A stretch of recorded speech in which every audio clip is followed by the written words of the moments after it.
This doesn't work actually.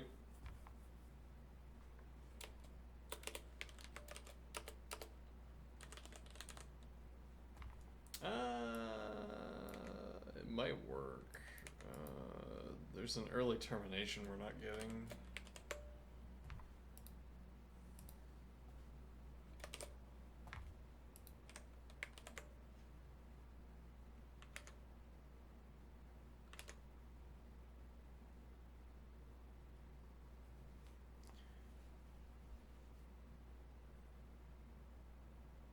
That early termination has to do with monotonically increasing prices.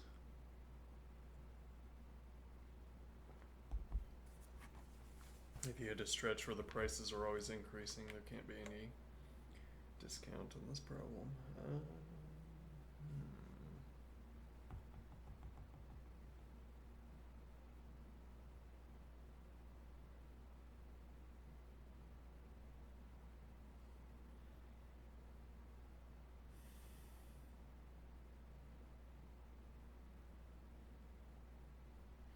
Yeah, we could claim that.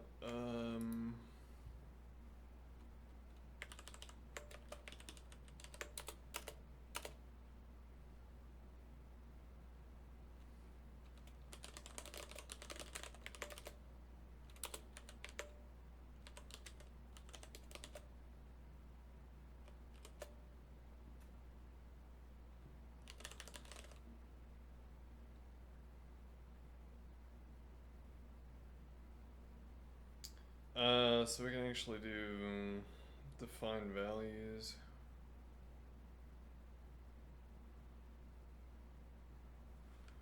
Yeah, let me look at lead values.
Yeah, actually, I don't know how to return multiple values.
Hmm.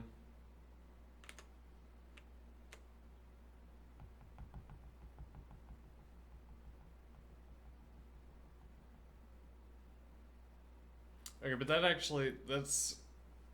doesn't work the way we want it to, because it's not the case that the only reason you would get back a null is that the list is monotonically increasing in price.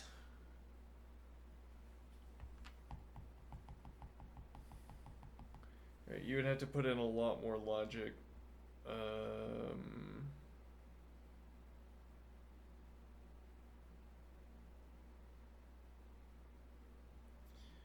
You would have to put in a lot more logic to handle this kind of case.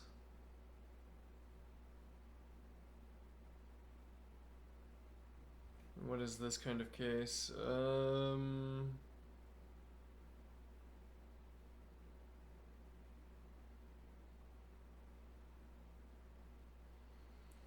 So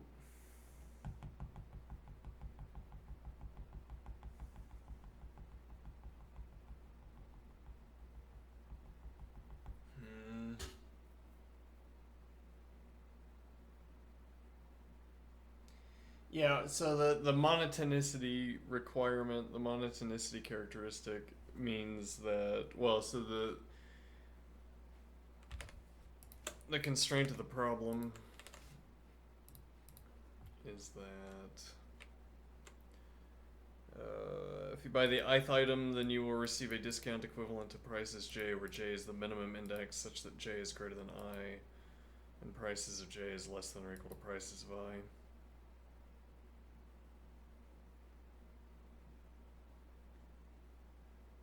Okay. Now what is the idea? The idea is that so if the prices ever strike a monotonically increasing stretch, like 2 to 3, though that's not an illustrative example here, 1, 2, 3, 4, 5, there are no discounts. Okay. So the question is, how do we get most cheaply from what we are currently doing? And it's not this, apparently. Yeah, well, so we thought if we don't get back a discount on one, so if we hit null prices on any one, we thought it would be monotonically increasing, but that's inaccurate. You could have, e.g., 154. No, that'd be 145. No, yeah, 154 rather. And then 1 wouldn't get a discount, but 5 would. So it's not that we trip the status or any such thing.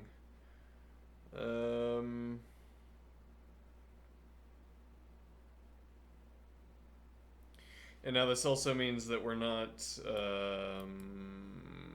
It also means that we do have to perform null checking on prices.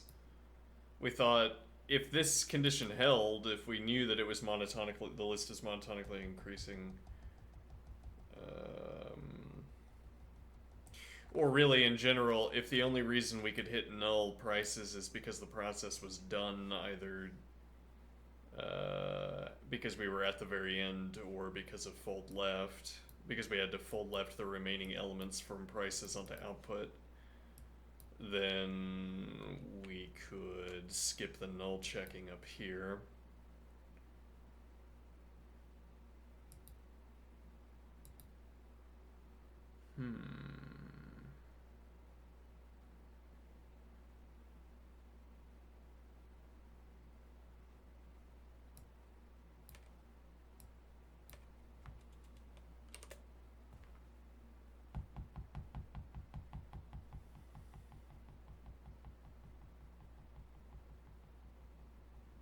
Yeah, and it's skipping over multiple numbers in a row is also not a sign that those numbers are monotonically increasing, for the same reason that if I had 1, 5, 4, 3, 2, it wouldn't be increasing for any stretch except for the first, but I would get all the way to the end with all the way to null on the 1.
This let definition is not necessary.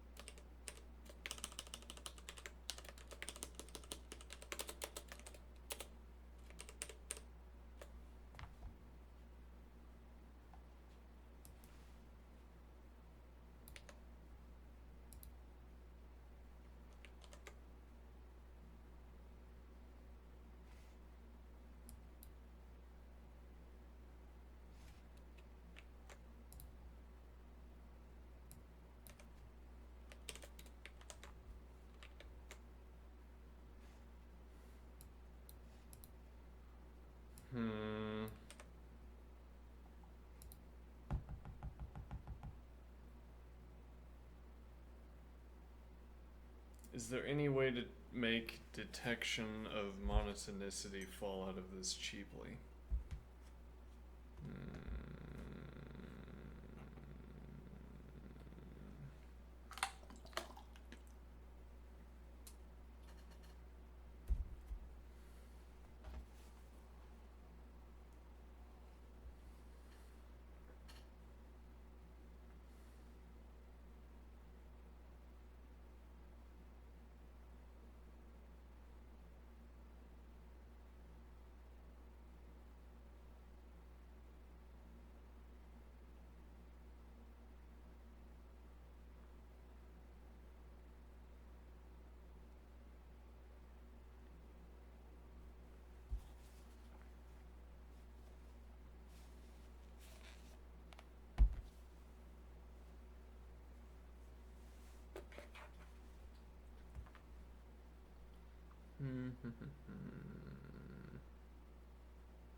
Well, I mean, we could also make list search a monotonicity detector.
Yeah, I mean, there's no reason to suppose that there would be these monotonically increasing stretches, but the idea is that anytime there is.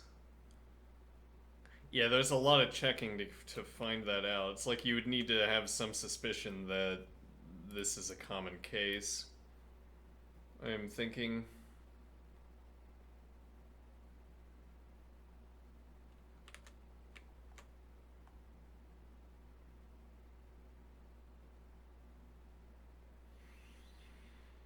You would need a suspicion that this is a common case to justify all of this calculation.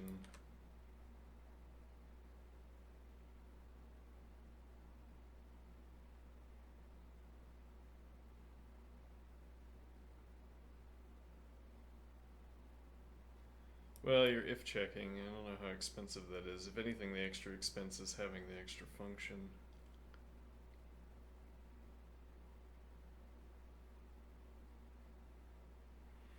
Yeah, the point here is that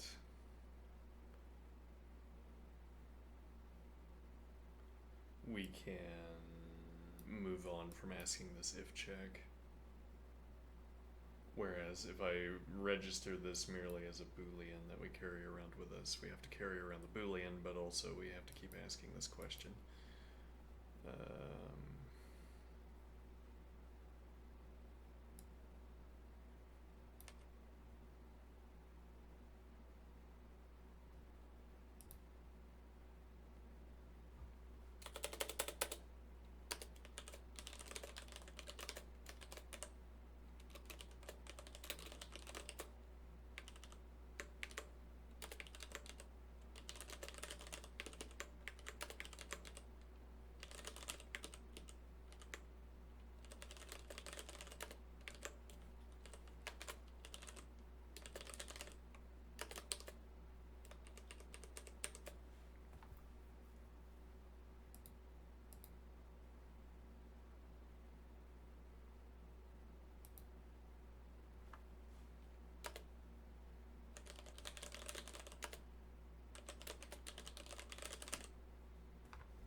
Let me think here.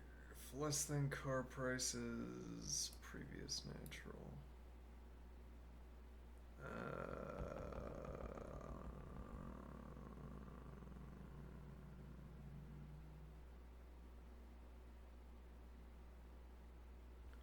If we want to do previous natural. Okay.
No, yes, this actually puts us back into a position where we don't have to ask this null check up here, interestingly.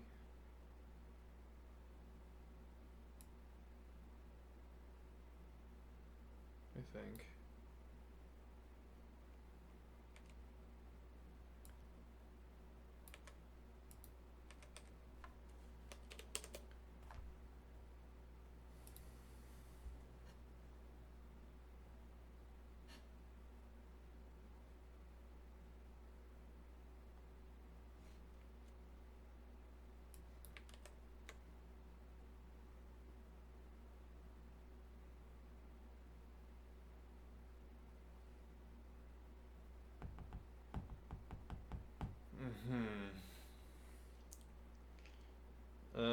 We could do -1.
Not obvious that I want to do this all over the place all the time, but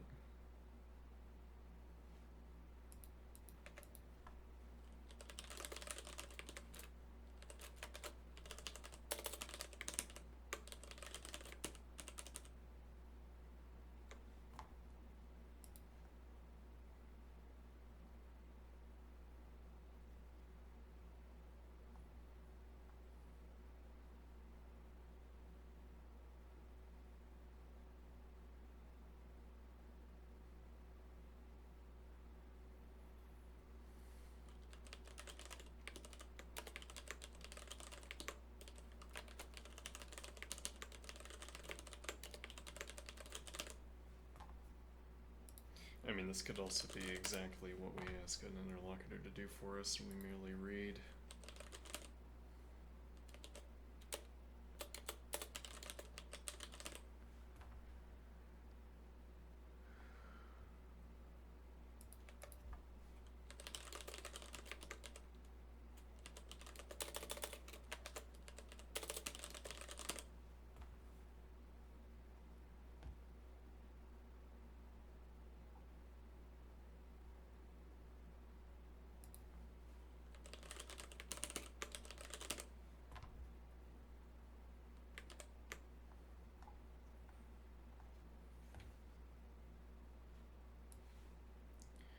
So without too much editing, we can bring this back to the case where we don't check for monotonicity.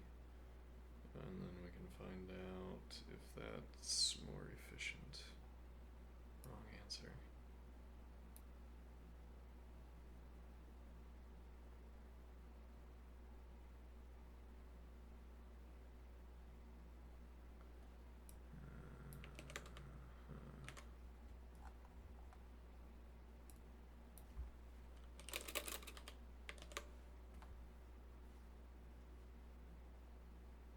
Indeed.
Alright, well we lost, so let's go ahead and pair that back to the non-monotonic checking and see what happens.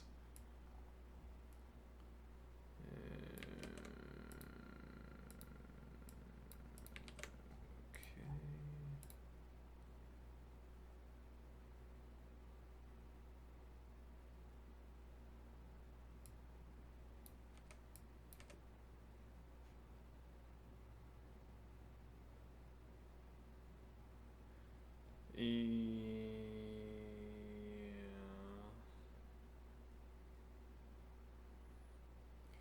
we have to go back to null checking in both, unfortunately.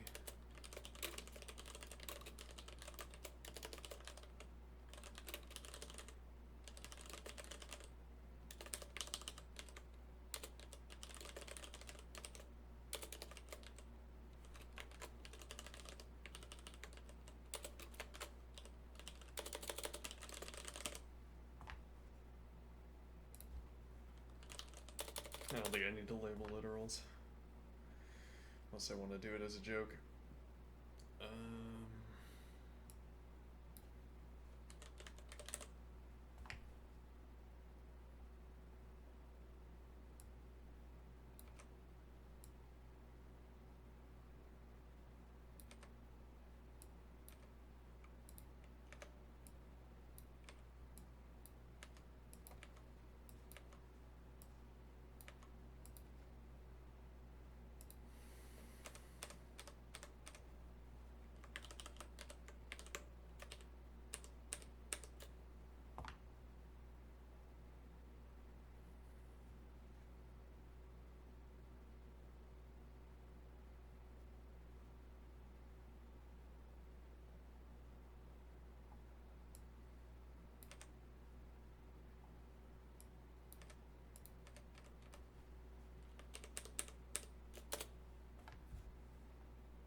If this doesn't get us 0 milliseconds, we're gonna have to figure out how to make this into a list comprehension to check if that's faster, as it might very well be.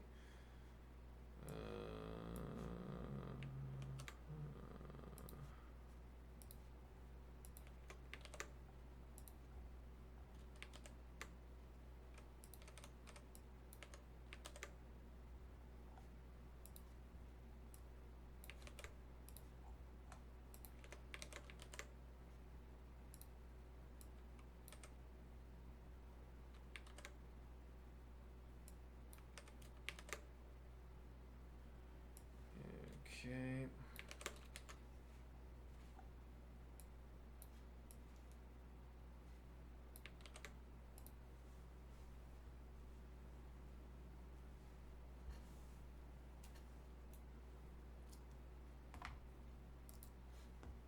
lot of solutions for this one. Strange. Alright, we got our 0 milliseconds. But we did not win on memory. Why didn't we win on memory? Well, that's kind of just noise. I mean, unless we blew up and had like 200 megabytes or something. Well, I mean, I don't actually know that it's just noise, but yes, it always hovers around 100, sort of in the best case. I don't know how you do, like, there'd be some complicated for list thing. I don't know how you would do this. Some kind of break clause. Well, so the problem is that you want to cycle through prices, take each car element, and compare it with the remainder of this list, which is what causes the issue. Now, I could get around that with setting the list somewhere and using mutation, which I don't want to do.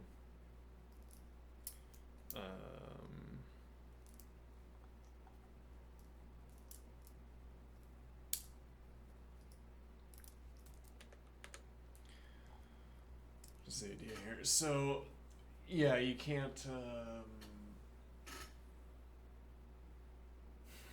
You have to set up the. You have to set up the cycle through the list. You always have to be like if we were willing to search through all of prices, but actually that just wouldn't work. If we had to search through all of prices every time, well, then we would have to store a copy of the pointer to the start of prices somewhere and then repeatedly call that pointer. I'm not sure I'm conveying what I'm trying to say here.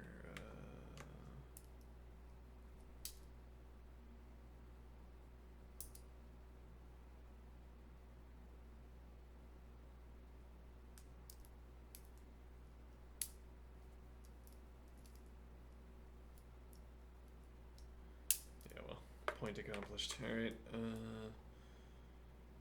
Right. So yeah, you want to fold left, and then you want to reference the current state of the list. So you say, well, not fold left. Rather, you want to do for list because you want the output in the form of a list.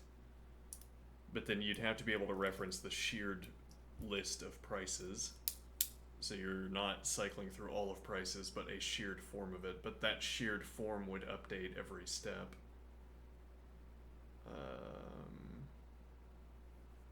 And I don't know how to make for list update the list that it's operating over every step. All right. Let's see.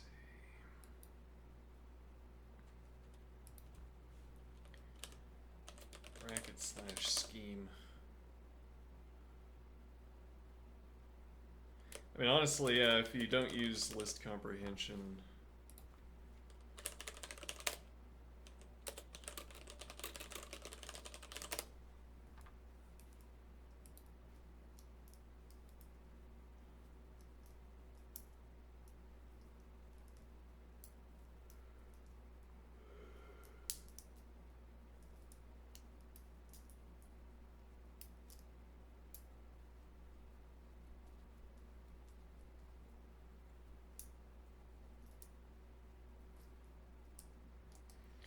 The idea being that if we construct a solution that doesn't require fancy libraries, then we can label it with scheme as well.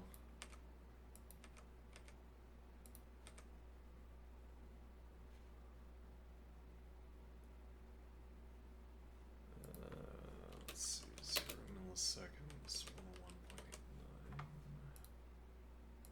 megabytes.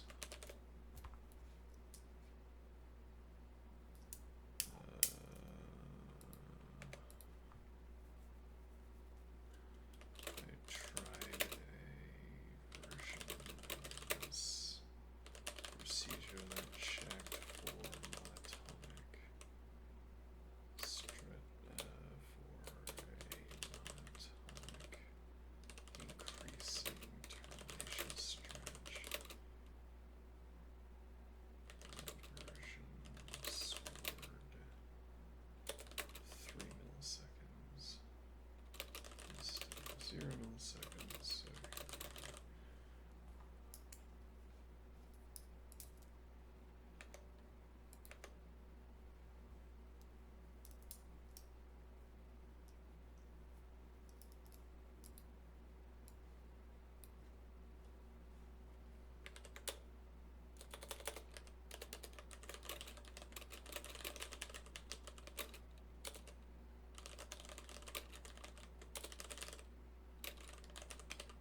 Funnily enough, today's daily problem is not Racket solvable.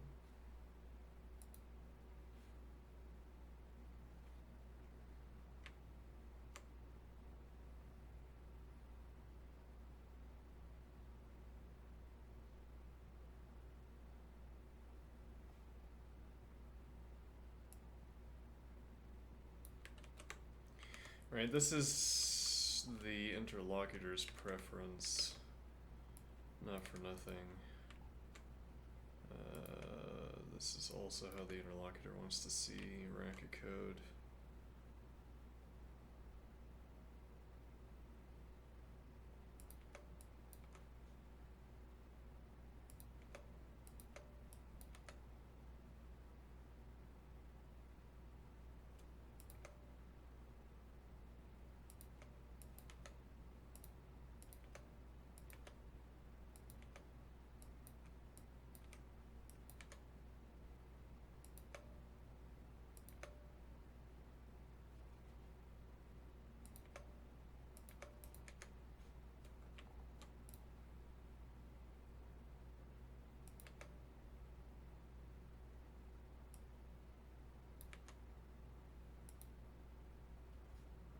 I'm not convinced that this is clearer.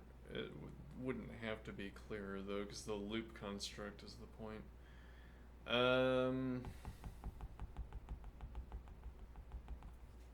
Yeah, I'm also not sure though that this is a case where the loop construct is preferable.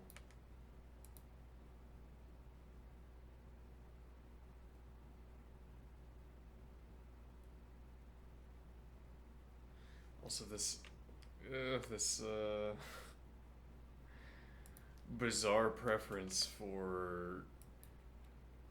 So I'm gonna use a two-letter variable name. Semantics are for casuals.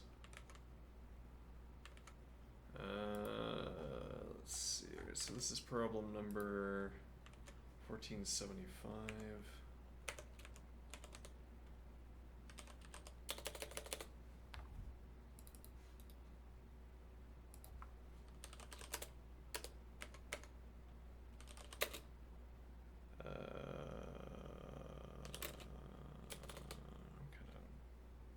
Not on the ball today. I guess that's fine. What word do I want to use for this? I want to use no monotonic.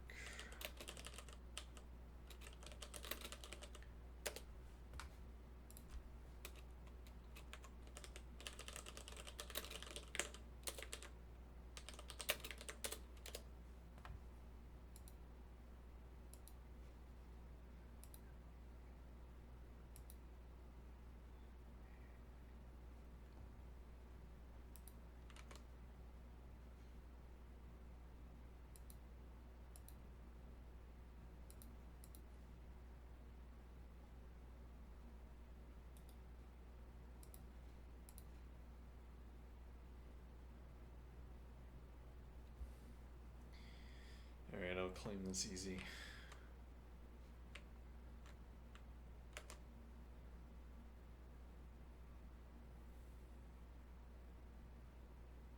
Alright,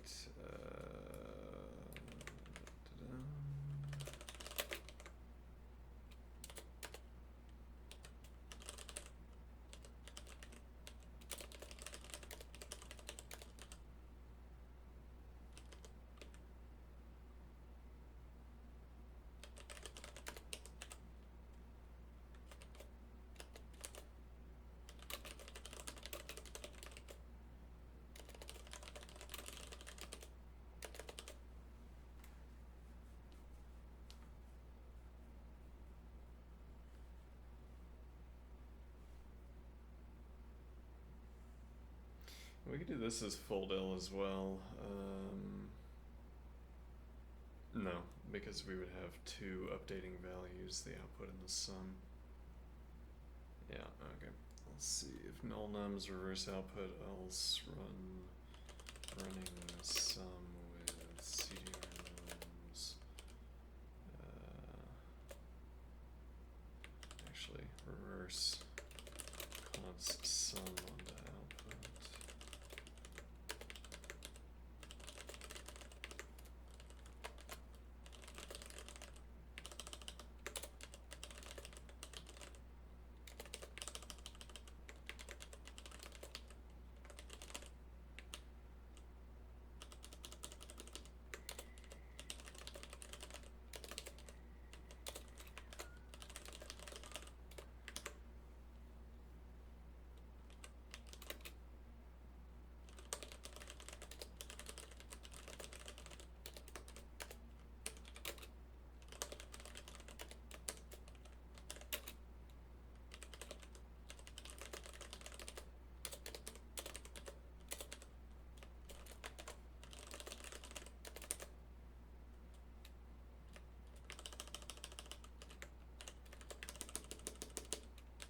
missing an else expression.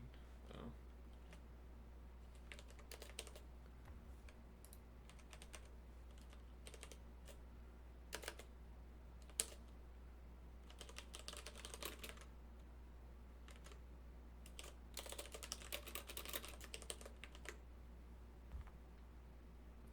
Yay.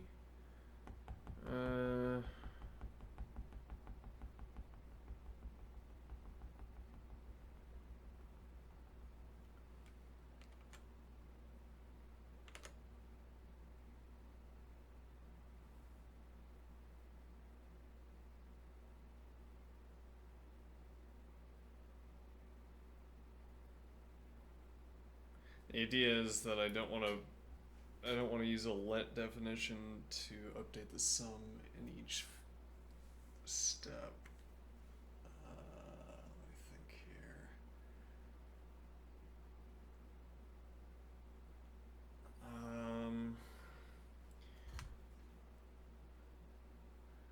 Yeah, but then I also don't want to nest this function. So I think probably what we do here is eat the CDR operation.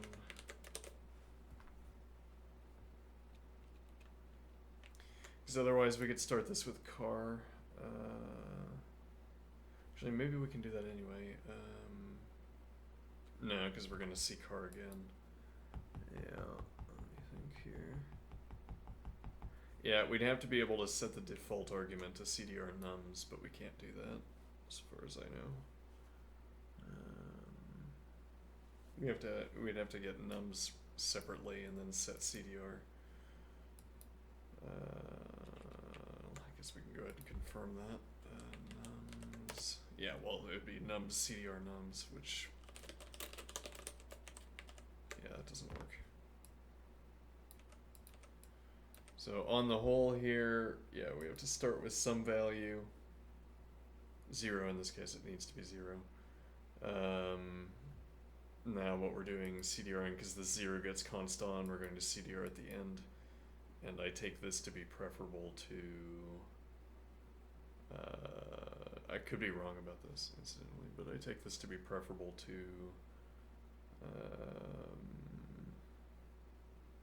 setting up a let definition. We perform one CDR at the end instead of setting up a let definition to hold the sum every step. Because again, we already have to perform the sum, so that's not any kind of save. But we already have to hold on to the sum value in an argument. Hopefully that makes sense. Let's see.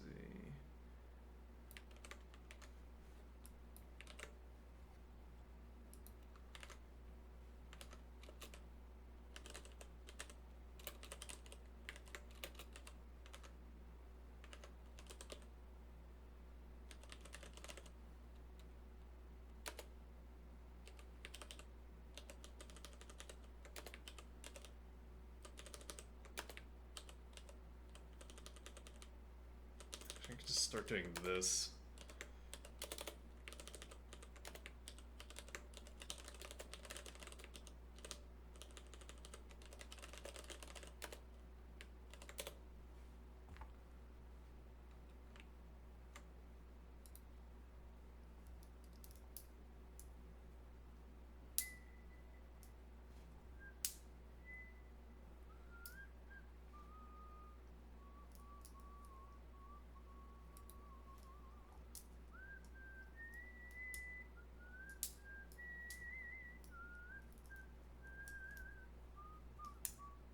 I wonder why there were so many inputs to that one problem. Final prices with special discount. It's a popular problem.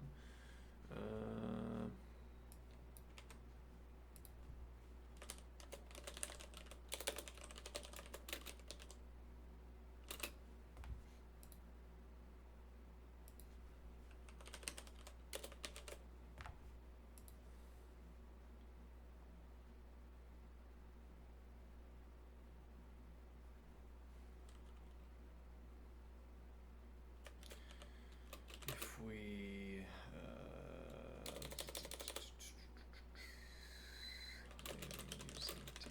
default arguments rather than nesting procedures.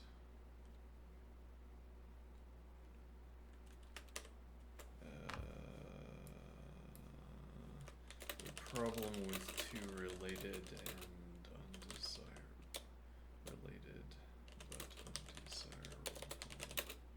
solutions. A problem with two related but undesirable solutions.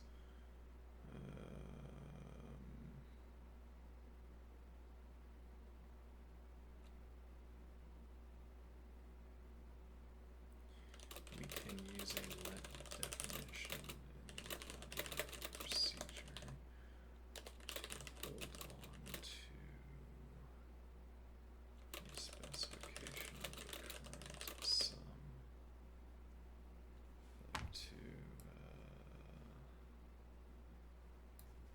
we can calculate the current sum and const that sum on for passing both the sum value and the value to the list. We can nest the procedure. We can use block definition of the procedure to grant us the opportunity to CD to prepare the initial state in such a way that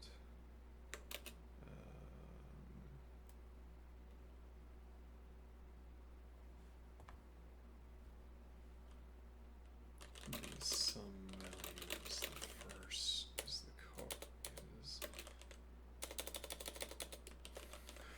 the car of nums, and the nums list has been CDR'd.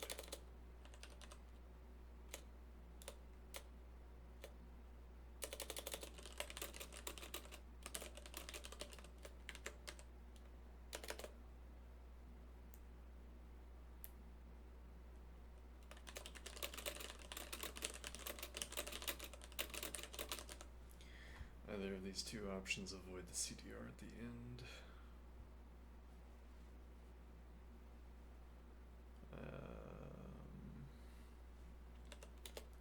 CDR at the end is preferable to Racket.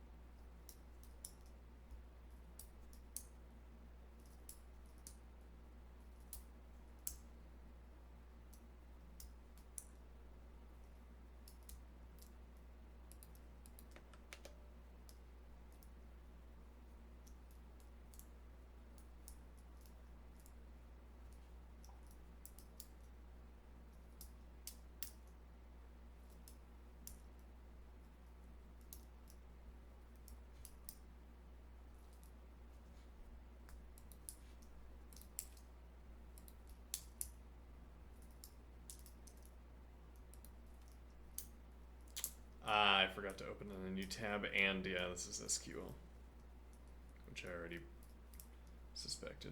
Yeah.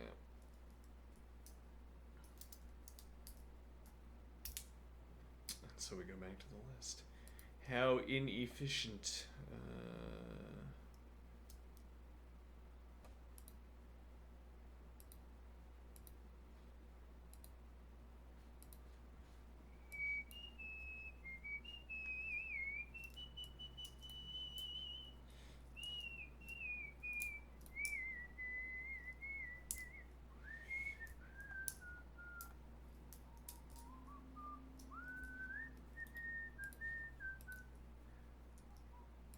Let's see, this is problem number 1480.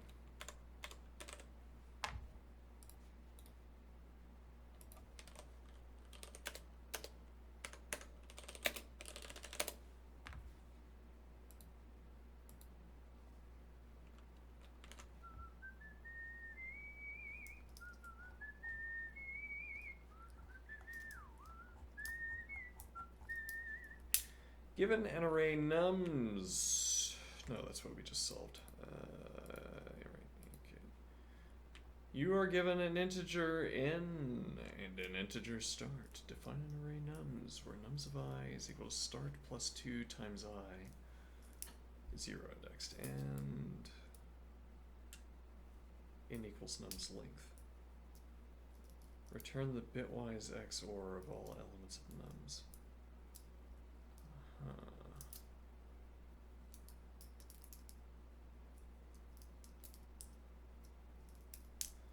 We could also do lean version of some of this code. So what is the idea with lean? What are we gonna get out of it? We're gonna get the attention of the lean division at Microsoft.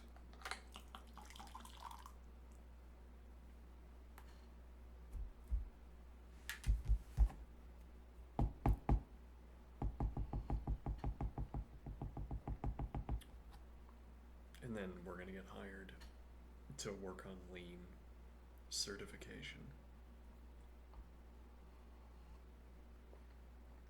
And then we're gonna set up a market for lean certificates. And then we're gonna get laid off. And then we're gonna work on lean certifications all day.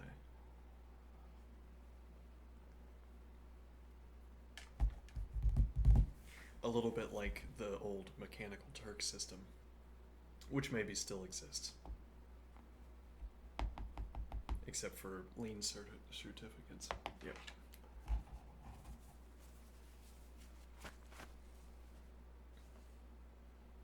That's the play at the moment with lean. So our math practice is interacting with a notebook at the moment. We run set theory theorems in notebooks, and we run calculus in notebooks. And the idea is that lean opens up another avenue for practicing math. Which is not to say that it is the preferable way of doing math, though it is perhaps more certain. I mean, that at the end of a lean proof, I am going to feel more like I have proven something. Perhaps. Well, yeah, I mean, like when I work through, there's a feeling of satisfaction, not in the sense of, that feels satisfying, but rather there's a feeling of completion at the end of a set theory proof when it's purely mechanical. It's the same feeling you get at the end of a calculation, like, I've really settled some question by performing this calculation. And I'm thinking that lean is going to be a little bit like that, offering that kind of feeling of completion.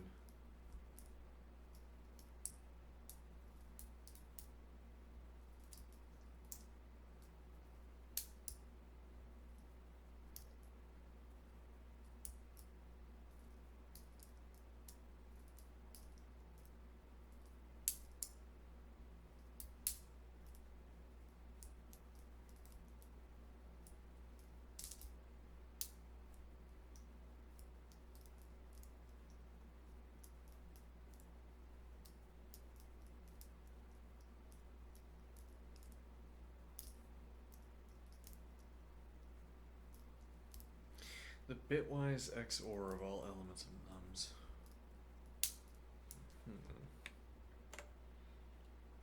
Actually, there's a reasonable question here. I don't think we're tracking when we could have used unsafe operations. Let me see.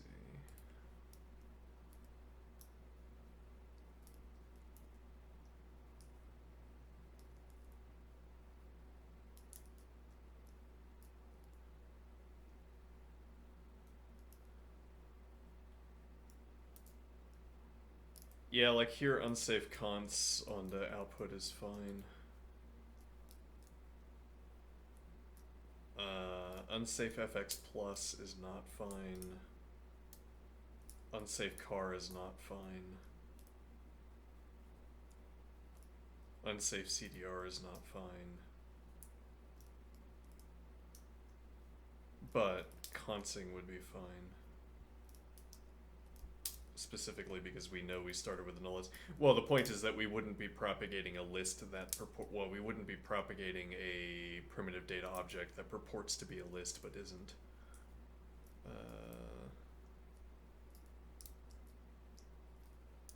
Reports itself as a list. So we could have used unsafe cons here. I'll just keep track of that moving forward. Let me see here.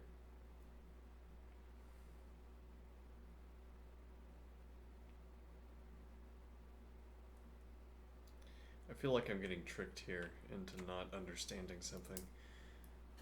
Nums I. You're given an integer in and an integer start. Okay. In is equal to num's length. Alright, and so we're going to be incrementing a counter. Actually, no, we're probably decrementing in, right? Down to the negative check. So that we don't have to keep track of an additional variable. So, but also because if we start at the end and cons on to the beginning, we don't have to run reverse. But actually, we wouldn't have to run reverse anyway, because the point of this is to run bitwise XOR. But what is bitwise XOR? Yeah.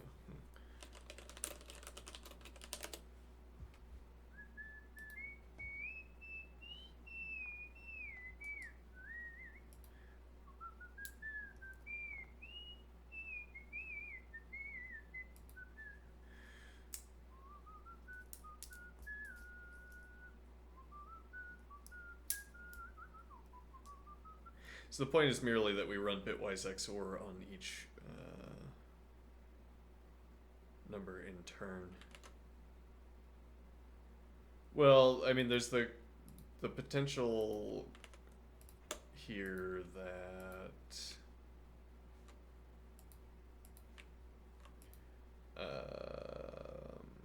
there's the potential here that you'd want to put all of the elements into a list and then bitwise XOR them all at the same time.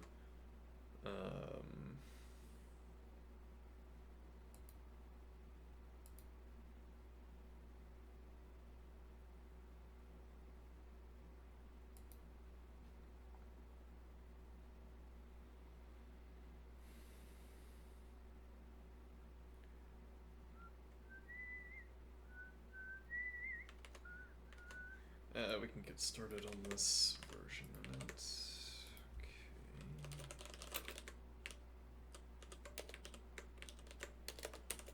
Alright. If so the bitwise XOR 0 doesn't add anything, so if 0 in, then return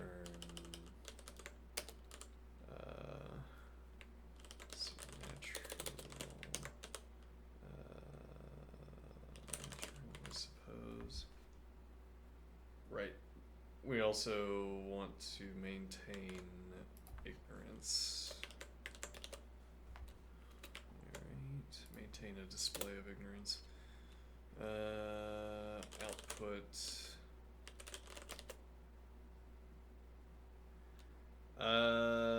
Well, the output would have to be natural. Yeah, okay, so it's like in. If we're going to run, let me see here. No, that's not true. So start. No, wait, hold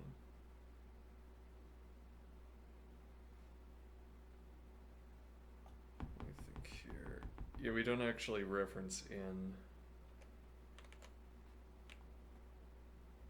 Yeah, so like the 0 target, we're gonna miss it if in is not a natural, and this would go infinite. Now, we could avoid that by having less than in 1.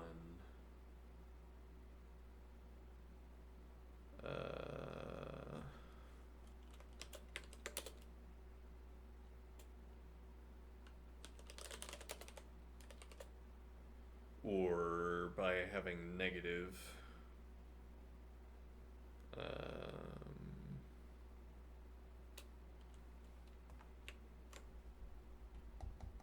Yeah, it's more expensive. I don't like it.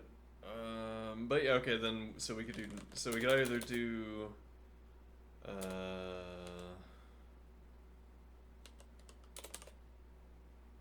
less than in 1 or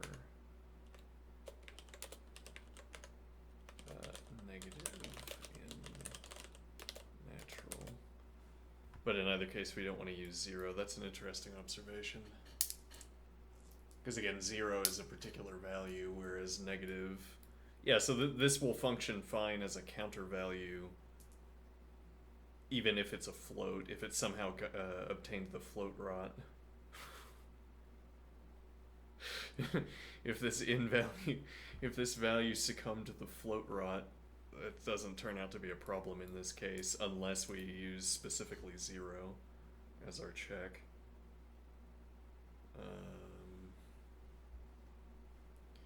Alright. Now, start being a natural... let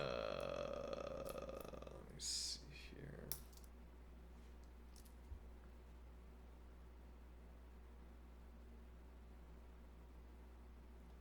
Yeah, well that's... So, this is an interesting case where we could have...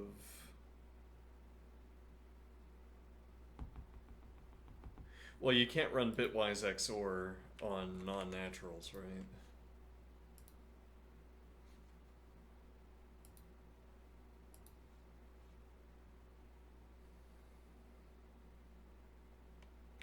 Let's try it.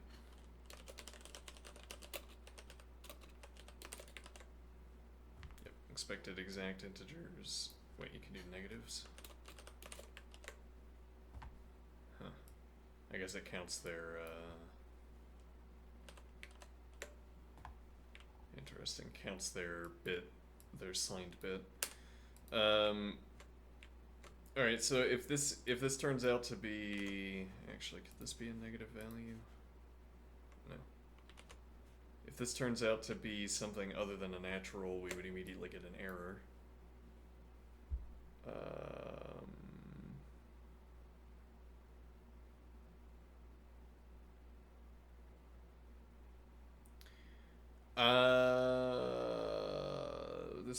This typing question is boggling my mind. Hold on.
What am I trying to convey here?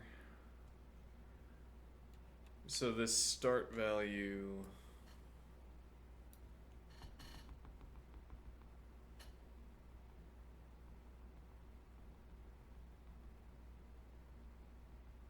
If this start value is not a natural, we would know on the first pass. Which means that we could separate out this function. We could make this function one that doesn't break if start turns out to be a... Yeah, well, I mean, essentially you could just put a check in up front. Is start a natural? If not, then say liar.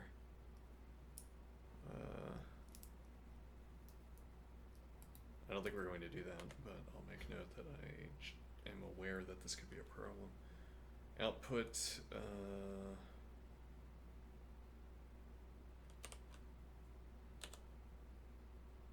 So this is like a, well, yeah, we can call this an accumulator. Okay. Now, we don't have to keep rewriting the start. Yeah, so this is where we would want something like a let loop. Speaking of which, so horrible. It's so non-idiomatic. Let's see. So the point is that the start value never changes.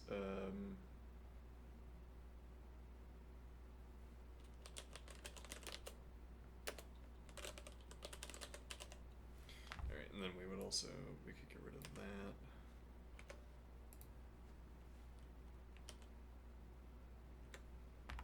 Hold on. Alright, so that would just be in.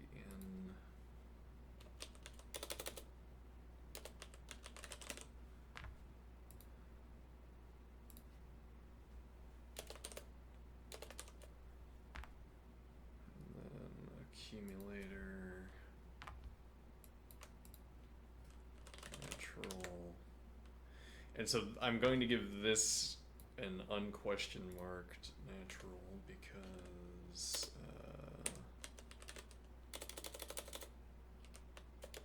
the program will crash if this is not correct.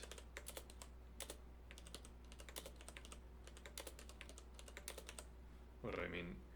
A non-natural value cannot find its way into this position because the program would crash instead of putting a non-natural value into this position. Well, no, you could get a negative value, so I say non-integer value rather. The program would crash rather than put a non-integer value into this position because of how we're going to populate accumulator. Okay.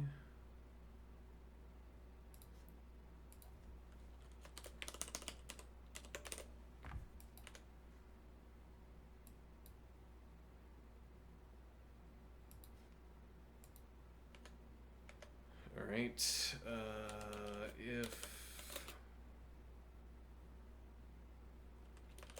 negative n,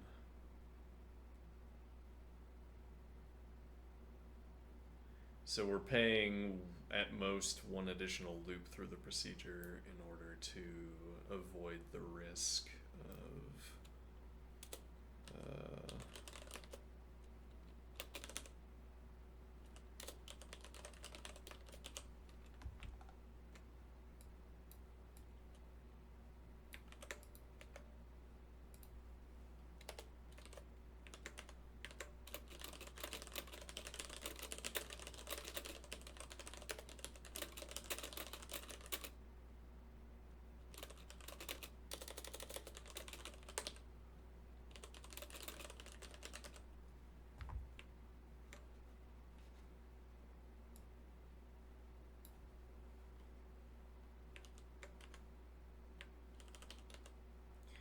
all right.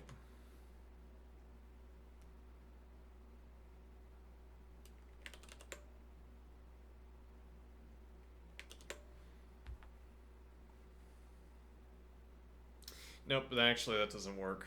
It doesn't work that way because we're getting this I value. Yeah, so actually what we would have to do is, that's interesting. We would have to be incrementing an I value and asking about its value relative to n.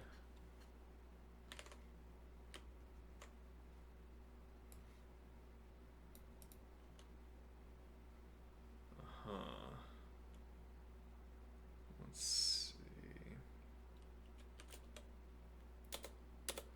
How does loop pass values back to itself? It's just like a function call, right? Yeah, okay. Let's see. Loop, does it work with... Yeah, okay. Loop with sub1 in natural and bitwise XOR accumulator natural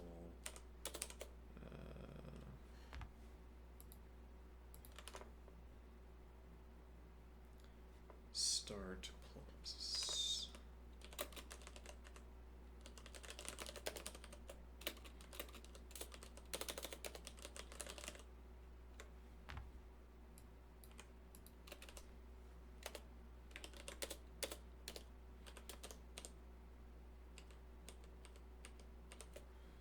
All right.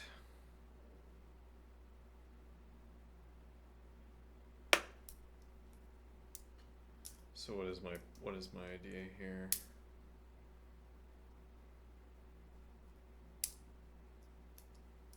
So because we're using in as our index, if in has succumbed to float rot,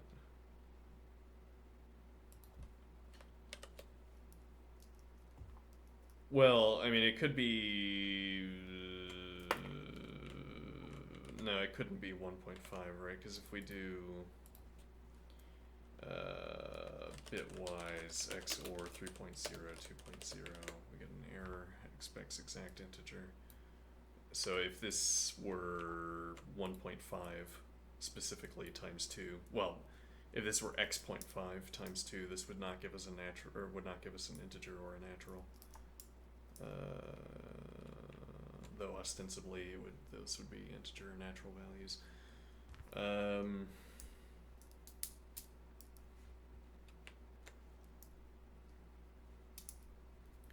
Now, what is the idea?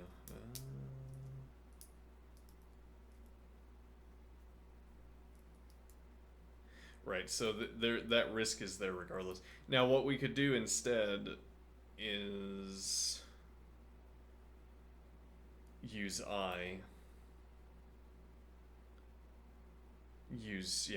increment I from 0 until it's greater than n.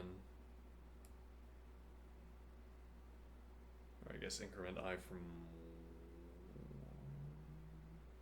I don't know, okay.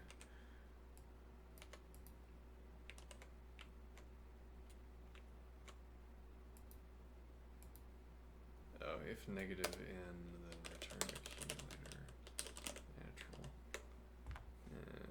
Okay.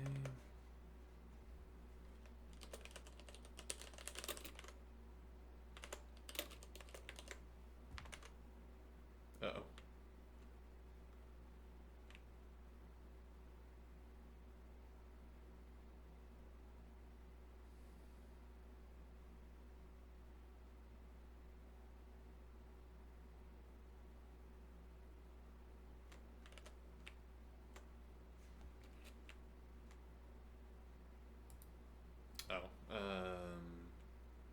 No, hold on.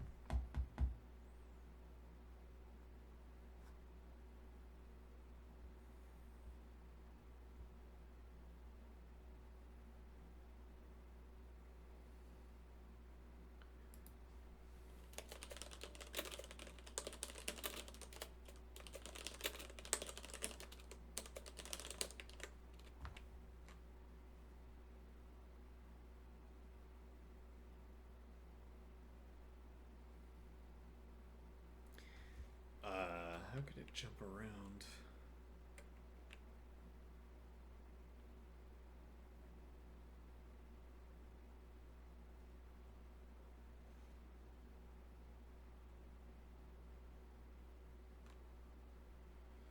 Oh, my head. Let me see here. How could the value jump around? Presumably bitwise XOR, exclusive OR.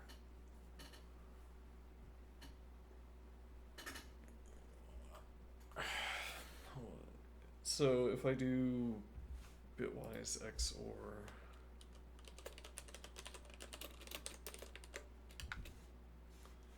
let's see.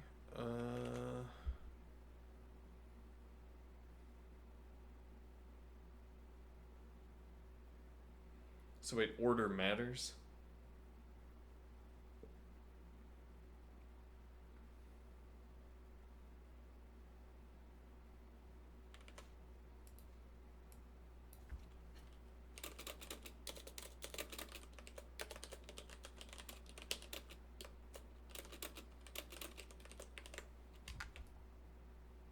Probably not.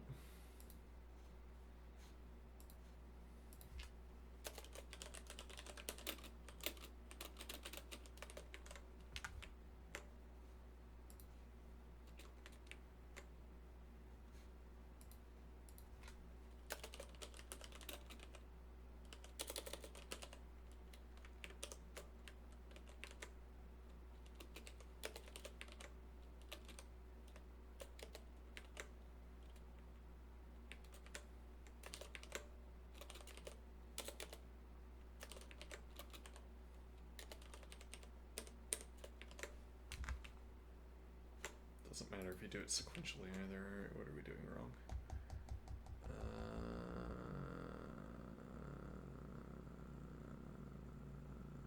Let's see.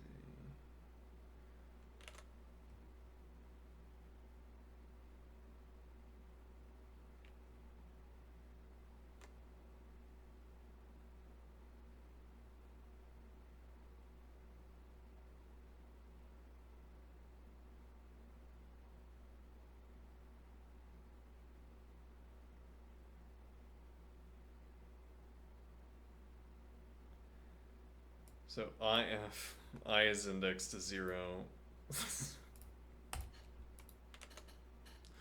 Okay. Fine. Sub 1 in.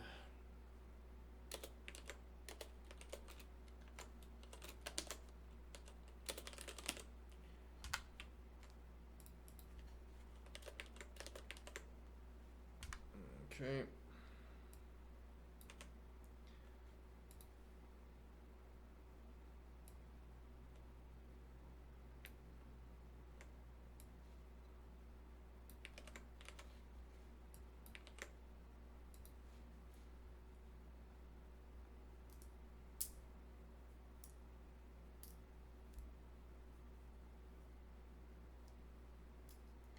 Okay, couldn't we do...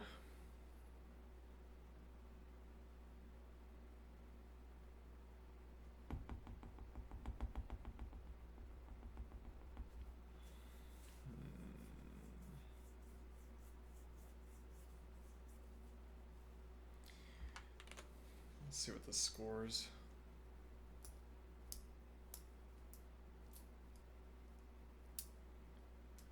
Yeah, though that was imminently likely. Question is, could we do...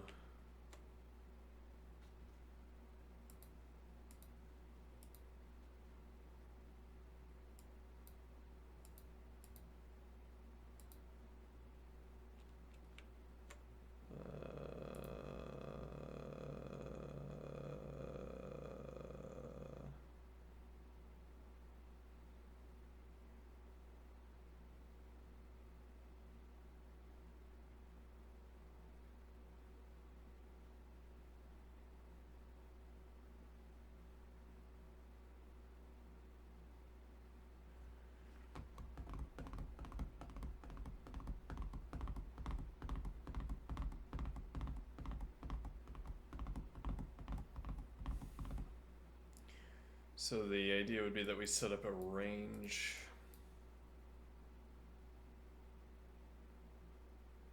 Right.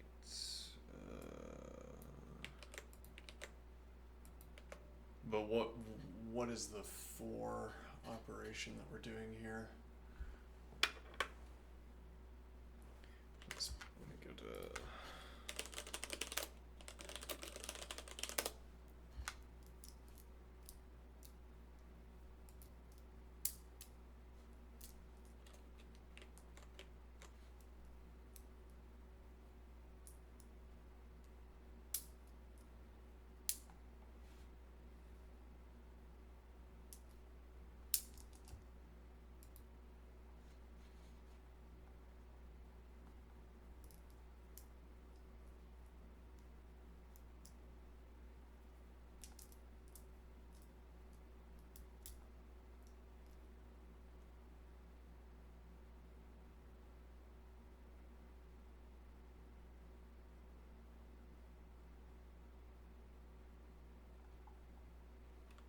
Yeah, it's like we want for some or /product except /bitwise XOR.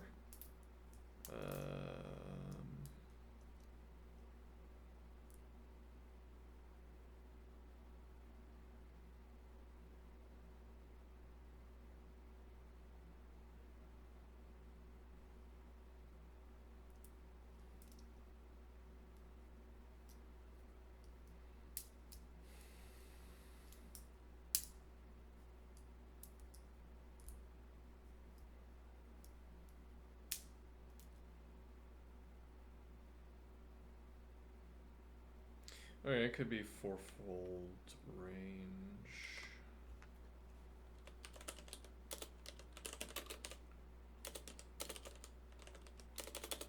I range in.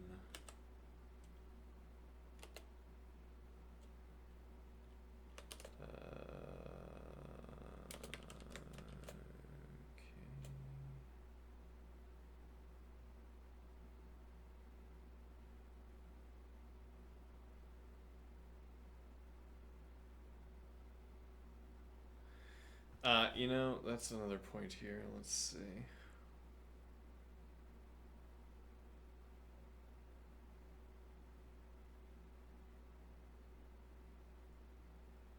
This multiplication.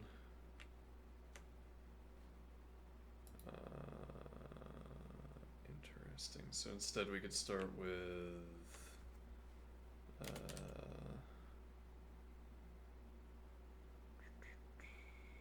Yeah, and for that matter, we don't need.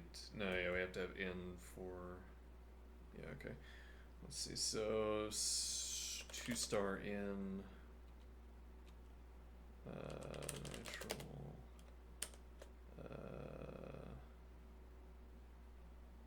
Star sub 1 in 2. And now this will be 2 in natural. Okay, and we pass back minus 2 in 2.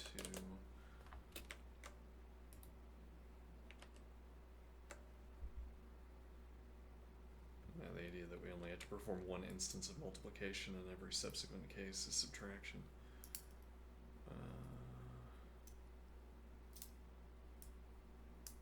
Okay.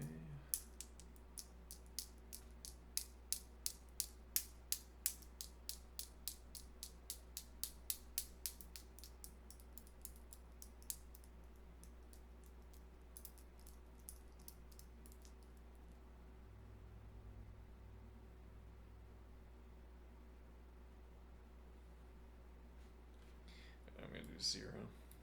Let's see.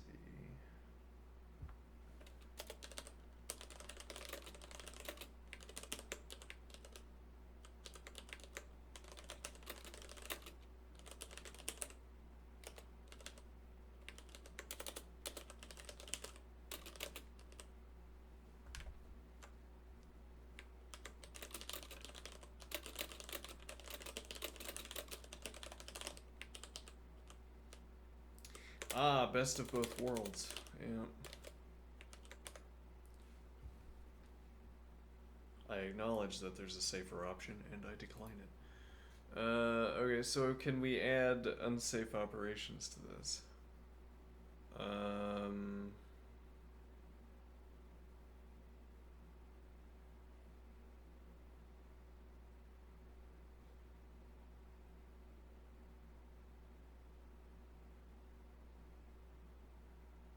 No.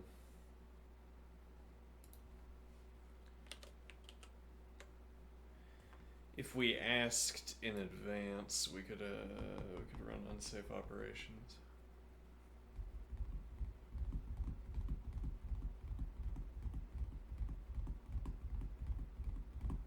Yeah, though actually this gives us the opportunity to ask that question, right? If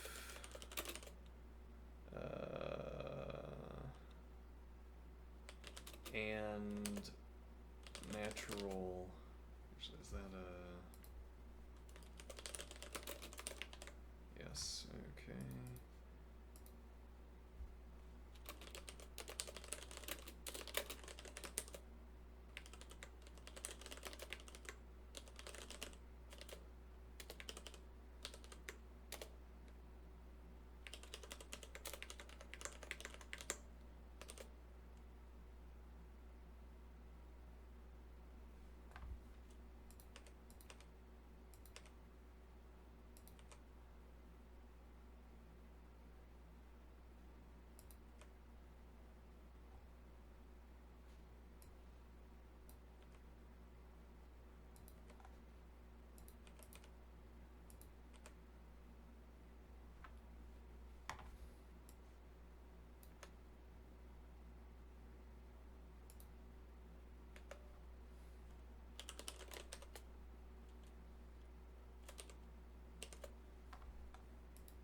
Okay, so this is our justification for using unsafe ops.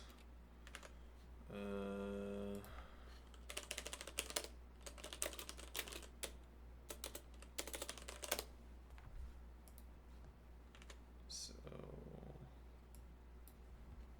unsafe fx star, unsafe fx minus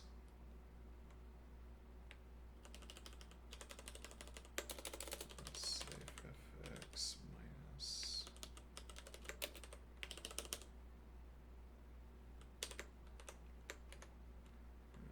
Okay.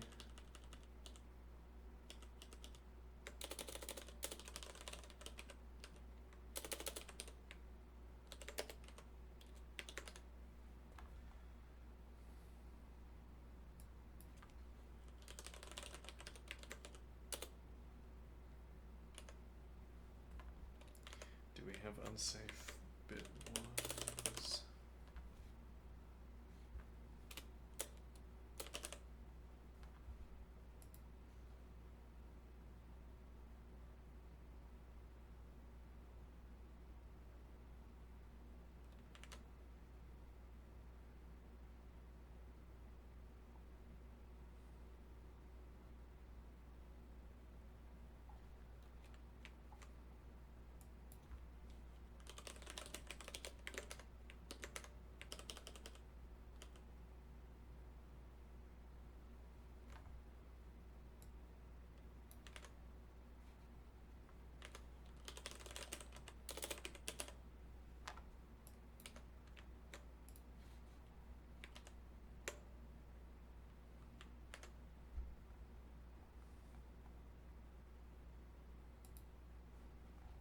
Oh, we didn't require.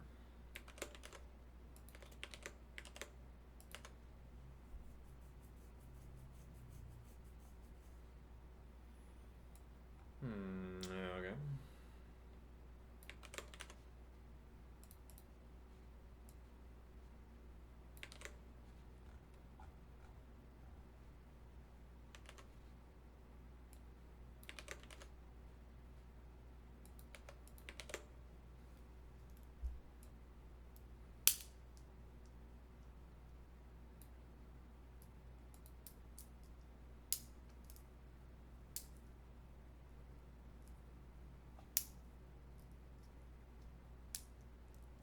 Wrong answer. What?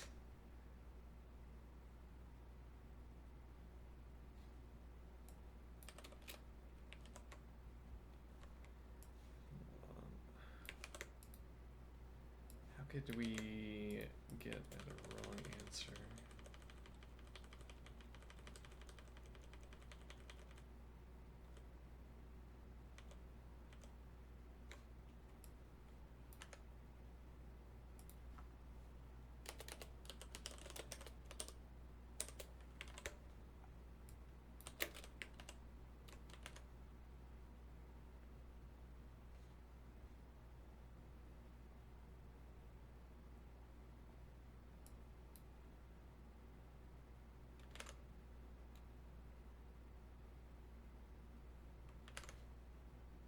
Hold on.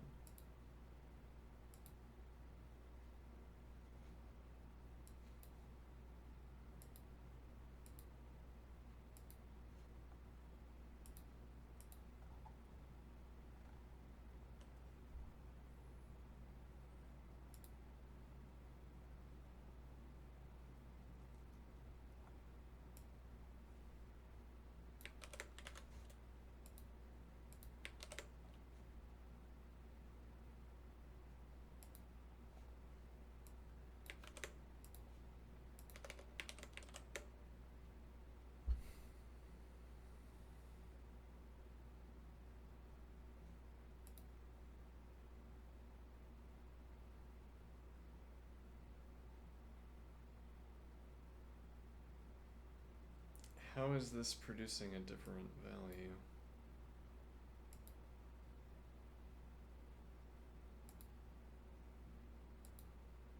So why does it look so different?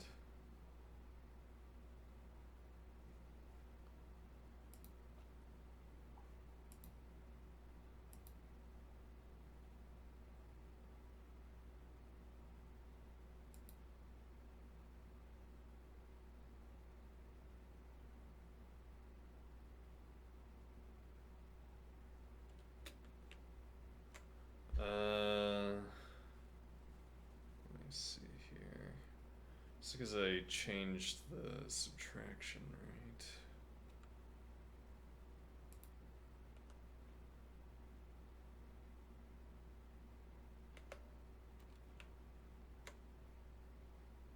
Let's see, so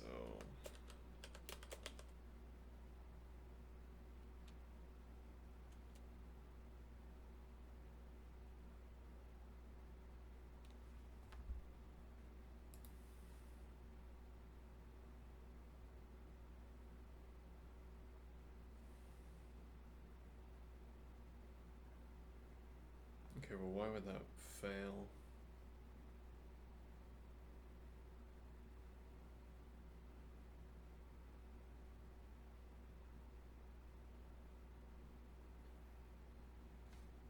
Unclear. So we'll call it for now. I might cover that when I get back from lunch. Alright, have a good one.